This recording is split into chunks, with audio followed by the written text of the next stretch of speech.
আমার আব্বু হাদি মারা যাওয়ার পরে উনি একটা বড় সুন্দর কবিতা লিখলেন। ভালোবাসা সুন্দর যদি সুন্দর মানুষ লাইফে থাকে। আমার আব্বু এত সুন্দর লিখেন, এটা যদি আমি কোনো বইমেলাতে প্রকাশ করতে পারতাম হয়তো সেটা খুব ভালো হতো, আমার জন্য অনেক গর্বের হতো।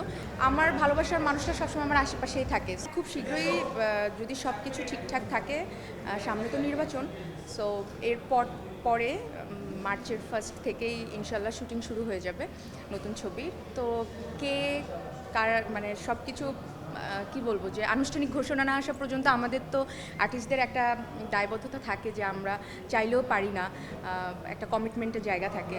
সো যখন অফিসিয়ালি অ্যানাউন্স করবে অবশ্যই আমিও চাইবো আপনাদের সাথে সেটি শেয়ার করতে, সেটা নিয়ে আরও ডিটেলস কথা বলতে।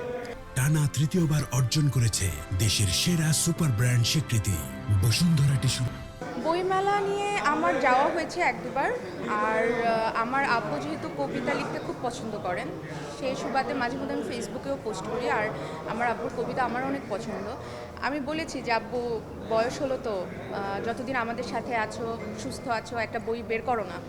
তো সে বলে না, আমার লেখা আমার কাছেই থাকুক।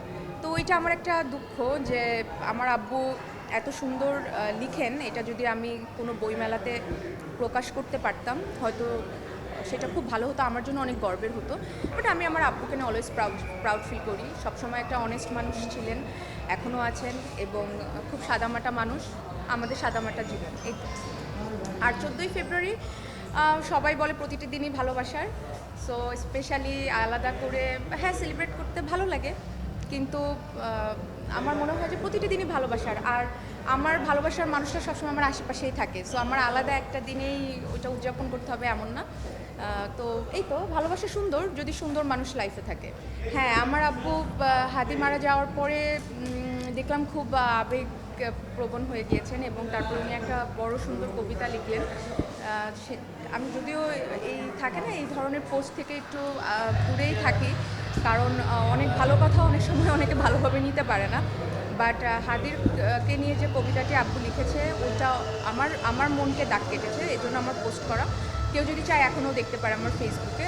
তো মানুষের চলে যাওয়াটাই স্বাভাবিক, আমিও চলে যাব একদিন, কিন্তু এভাবে চলে যাওয়াটা একদমই মানে মেনে নেওয়া যায় না।